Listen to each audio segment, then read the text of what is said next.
Ով բարձր որ ոստիկաններ չեն եղել, այսինքն այդ ուղեկցողները, որոնք ուղեկցում էին, չէ, դուք այսինքն պնդում եք, որ չեն եղել ուղեկցողների մեջ ոստիկաններ, տիկին նախարար։ Ես պնդում եմ, որ տարածքում կարող են լինել քաղաքացիական հագուստ կրող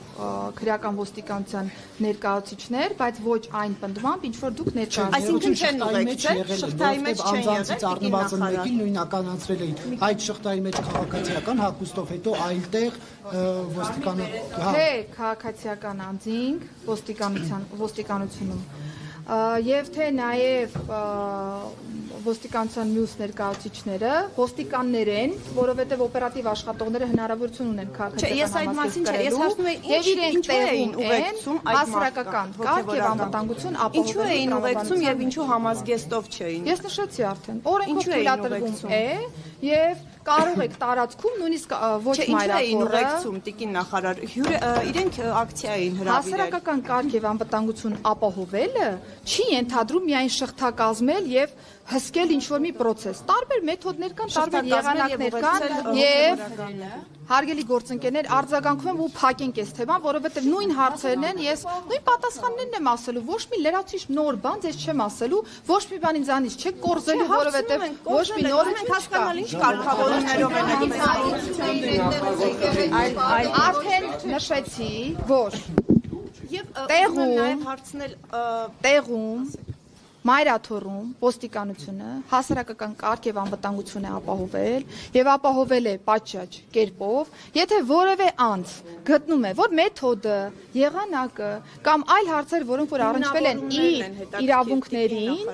ես ասեցի, հասարակական կարգի եւ անվտանգության ապահովման ֆունկցիան են ապահովել։ Եթե որևէ մեկը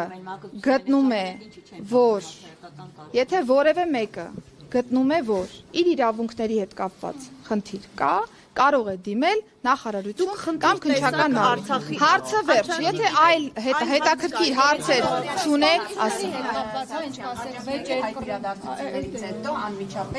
մի բան խնդրեմ էլի, ուղղակի կլինի մի քիչ առաջ գնանք, որովհետև ինձ շատ եք, ես բոլոր հարցերին պատասխանելու եմ, նենց որ խնդիր չկա։ Այդ իրադարձություններից հետո ձեր 3 տեղականներ անմիջապես ազատվեցին աշխատանքից։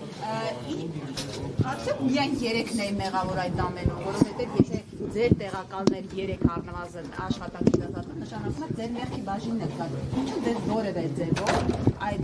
օրերին կամ հրաժարականի պահանջ չներկայացրեցիք, կամ դուք հրաժարական չտվեցիք, ինչու դա տեղի չունեցավ։ Նախ իմ տեղակալների մասին չի խոսքը։ Ոստիկանությունը ունի իր կառուցվածքը, ոստիկանապետ գոյություն ունի եւ ոստիկանապետի տեղակալներ գոյություն ունի եւ 3 տեղակալների փոփոխությունը նորից եմ ուզում շեշտել, ընդհանուր առմամբ համակարգ նոր էներգիա բերելու տրամաբանության մեջ է եւ եթե դուք կարծում եք, որ Հայաստանի Հանրապետությունում ցանկացած հանցագործություն տեղի ունենալու պայմաններում պիտի մենք գտնենք որևէ մեղավորի եւ իրեն անմիջապես ազատ արձակենք ծառայությունից, ես եթե թույլ տաք շարունակեմ, գուցե գտնենք ձեր հարցի պատասխանը եւ էլ կարիք չլինի միջամտելու։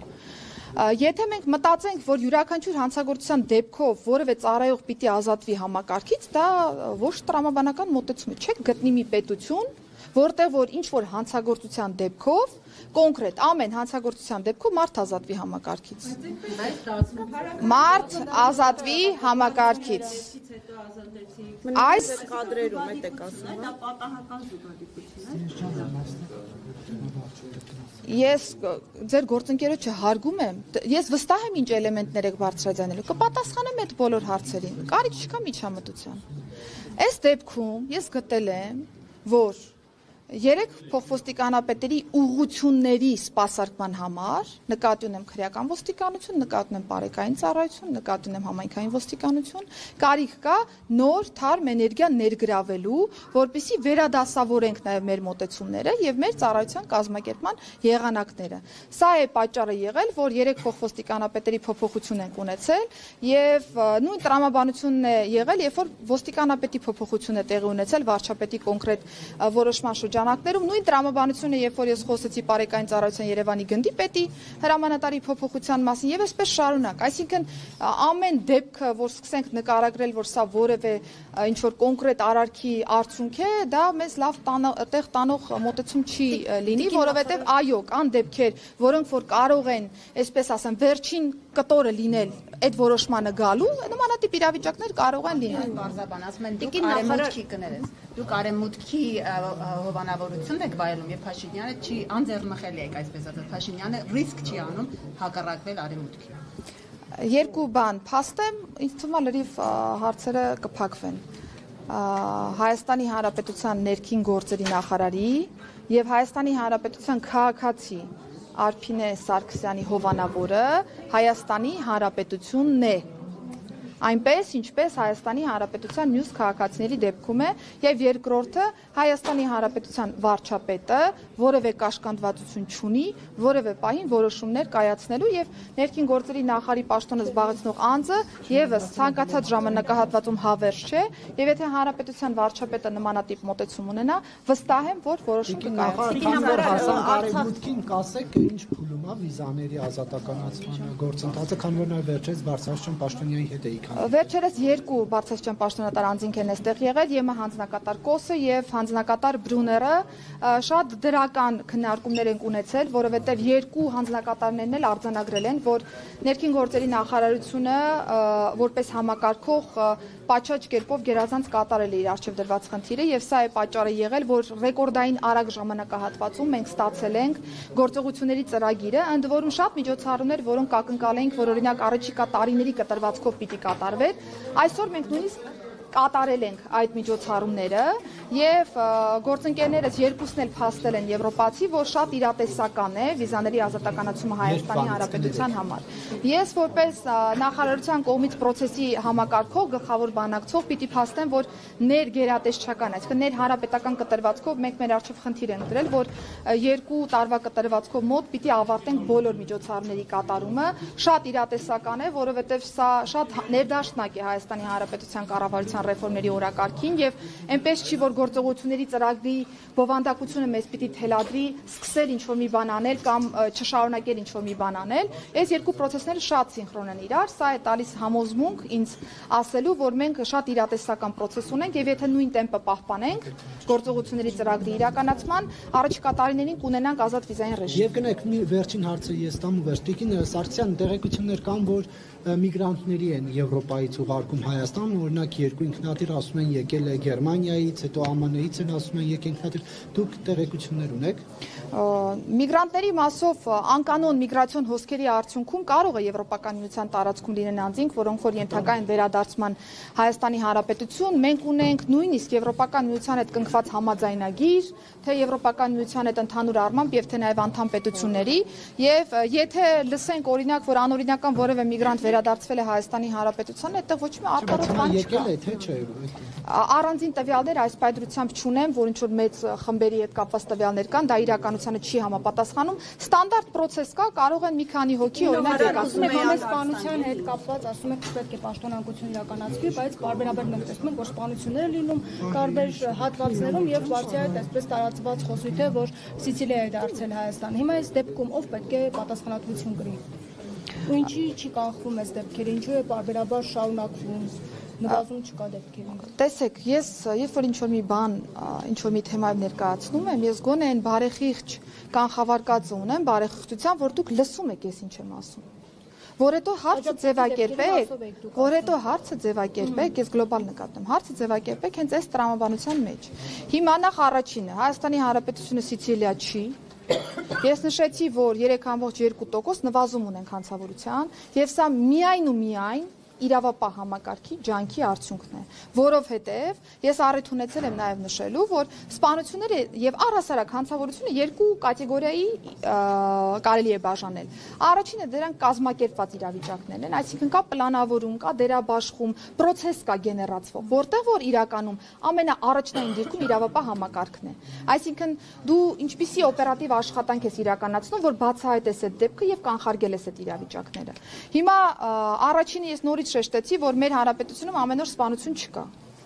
50 սպանության դեպք ունենք եւ եթե ժամանակագրական առումով նաեւ համեմատենք 2018-ից հետո եւ առաջ իրավիճակները, միջինում նախորդի ժամանակահատվածում ունեցել ենք 52 սպանություն, 18-ից հետո միջինում ունեցել ենք 50 սպանության դեպք։ Բայց նորից ես գնում եմ դեպի կոնկրետ դեպքը, որովհետեւ թվերը ինձ հետաքրքիր են այնքանով, որ հանրության հետ պարզ լինենք եւ ֆիքսենք, որ մենք ամեն օր սպանություն Հայաստանի Հանրապետությունում չունենք։ Հիմա առաջին դեպքերի մասով, այո,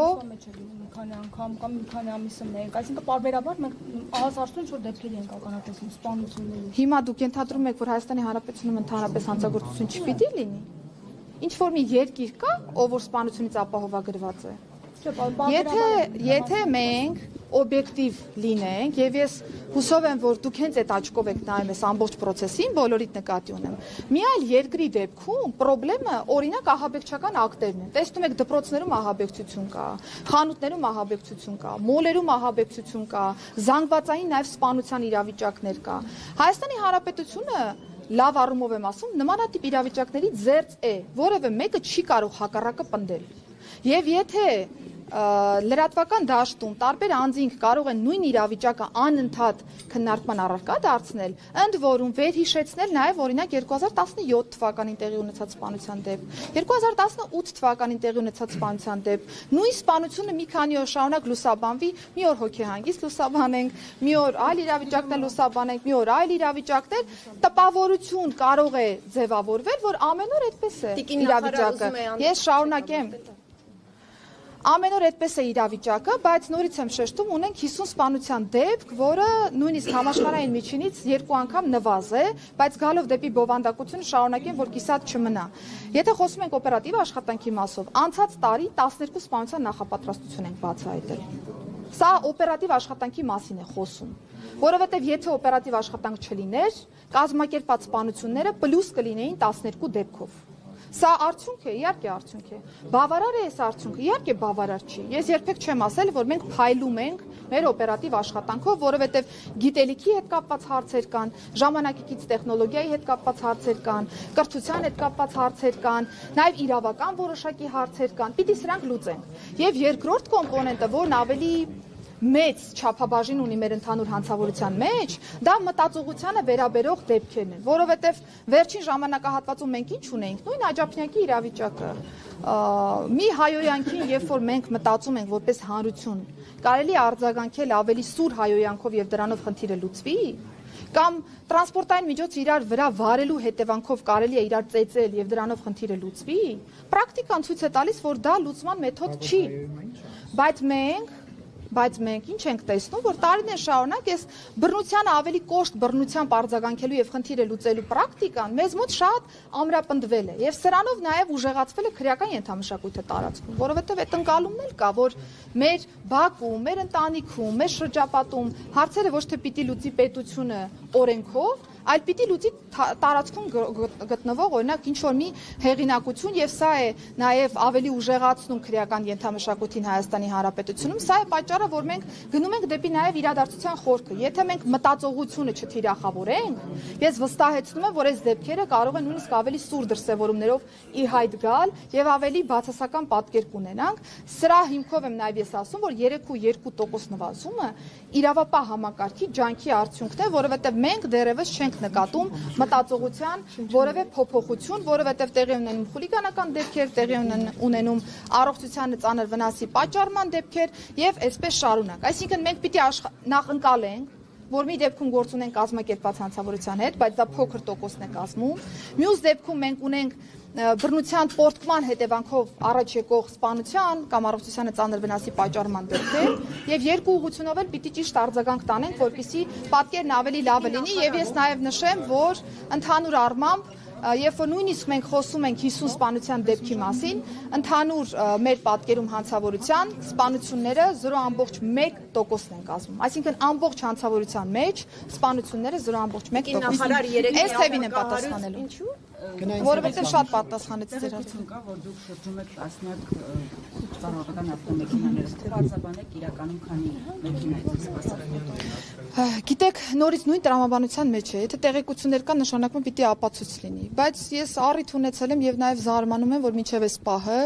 օրենքով կազմակերպվող process-ի մասին կարող է որևէ հարց առաջանալ, որովհետեւ ես որպես ներքին գործերի նախարար ունեմ պետական պահպանություն ինձ տրամադրված, պետական պահպանության կազմակերպումը ենթադրում է ստանդարտով պահպանության ապահովման process։ Եվ ես իրավունք էլ չունեմ միջամտելու պետական պահպանության ծառայության գործունեությանը, որովհետև պահպանության մեթոդները, եղանակները իրենք են ընտրում եւ ինչու եմ ես ասում զարմանում եմ, որովհետև որևէ բան չի փոխվել այդ պահպանության մեթոդաբանության մեջ։ Նույն կերպ էր պահպանությունը, երբ որ նախորդ նախարարի մասին էինք խոսում, նույն կերպ է պահպանությունը, երբ որ իմ մասին ենք խոսում, եւ նույն կերպ կլինի պահպանությունը նաեւ առաջիկա տարիների կտրվածքով։ Ուզում եմ ասեմ, երբ որ մենք գործ ունենք օրենքով նախատեսված պահպանության հետ, առնվազն տարօրինակ է, որ մենք էլի անընդհատ ամեն տարի այս նույն թեման քննարկում ենք, նույն թեման շահարկում ենք եւ ձեր մատնանշած թիվը իրականության հետ որևէ աղերս չունի։ Տիկին նախարար, ես ուզում եի անդրադառնալ արցախցի կնոջ եւ երեխայի հետ կապված այս պատմությանը, որ մամուլում բավականին քննարկվեց։ Մեթոդները, որոնցով ոստիկանները նրան ուղեկցել են քննչական մարմին, նկարագրում է այդ կինը երեխայի հետ, փոքրիկ երեխայի հետ, թե ինչ իրավիճակում եւ այլն։ Դուք այստեղ խնդրահարույց որևէ բան տեսնում եք, թե համարում եք, որ շատ նորմալ գործելակերպ է ընտրում ոստիկանությունը։ Եվ ըստ կնոջը ասել են շնորհակալ եղեք, որ դիմակավորված չենք ներխուժել տուն։ Հիմա այնինչ որ դուք ասացիք, բնականաբար ես եւս տեսել եմ, գիտեմ թե ինչ է ներկայացնում տվյալ անձը, իհարկե մտահոգիչ է, եթե այդպես է, դա է պատճառը, որ ես հանձնարարել եմ ներքին անվտանգության եւ հակակոռուպցիոն վարչությանը, ուսումնասիրելու իրավիճակը, լսելու նաեւ կնոջը եւ հասկանալու, եթե նմանատիպ իրավիճակ կա, միանշանակ ռեակցիա կլինի իմ կոնկրետ որ դրվագներն է ձեզ մտահոգել, որ ուզում եք ուսումնասիրել։ Բոլոր դրվագները, որոնք որ բարձրաձայնել է մեր հայրենակիցը, թե ժամի մասով, թե բովանդակության մասով, պիտի գնահատենք, թե տվյալ ժամի հետ կապված, օրինակ հրատապության հետ կապված կոնկրետ անհրաժեշտություն եւ մնացյալ բոլոր հարցերը։ Բոլոր հարցերը վստահեցնում եմ, որ դառնալու են ուսումնասիրության առարկա, եթե որևէ բան ոչ համապատասխան լինի, ռեակցիա կտրվի անպայման հանգիստ եղեք։ Եվ այսինքն Սարգսյան, այս փոսերի հետ կապված արդյոք, քանի որ վթարական իրավիճակներ է սկսում, մի քիչ ձեր հետ կապ չունի, բայց խցանումներ, վթարներ են առաջացնում այս փոսերը։ Դուք օրինակ քննարկում ունենում եք համապատասխանողների հետ, որ այդ վթարավտանգ իրավիճակներ ստեղծող խնդիրները վերացնեն։ Ես տեղյակ եմ, որ Երևանի քաղաքապետարանը զբաղվում է խնդրով, պլանավորված աշխատանք կա կոնկրետ, որպեսզի խնդիրը լուծվի։ Միաժամանակ, քանի որ ճանապարհային երթևեկության կտորը գտնվում է նաև ներքին գործերի նախարարության տիրույթում, մենք որտեղ որ նկատում ենք նմանատիպ իրավիճակ, որը որ հանգեցրել է կամ կարող էր հանգեցնել վթարավտանգ իրավիճակի, այդ բոլոր դեպքերը գույքագրվում են եւ պաշտոնապես նաև տրվում են Երևանի քաղաքապետարանի գործընկերներին, որպեսզի նրանք, եթե չունեն նմանատիպ պատկեր իրենց մոտ, դա եւս գույքագրեն եւ լուծելով գնան առաջ։ Տիկին Սարգսյան, մի հարցեր ունեմ, ինչպես է ստացվում, որ Ռուզանյան հայացքներ ունեցող մարդիկ մեր բավականին հակալում են,